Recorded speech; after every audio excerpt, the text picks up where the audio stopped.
Kategorija službeni avto. 5. mesto Renault Clio. Clio je tradicionalen, slovenski in kljub rahli priletnosti še vedno dober paket avtomobila za razumen denar.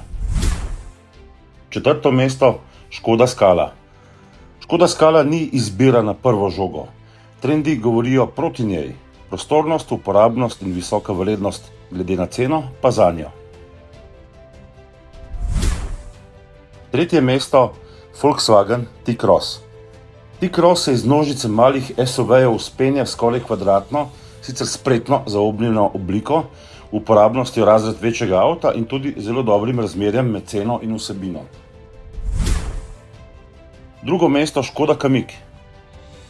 Vse to velja tudi za Škodo Kamiq, ki v enačbo dodaja še nekaj večje mere, več prostora in posledično večjo vrednost.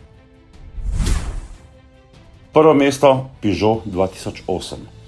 Peugeotov mali SUV pa vse zgoraj zapisane lastnosti prevaja tudi v ugodno ceno pod 20 tisočakov in dokazuje, da SUV niso le trend, ampak lahko pomenijo tudi privlačno in hkrati racionalno izbiro.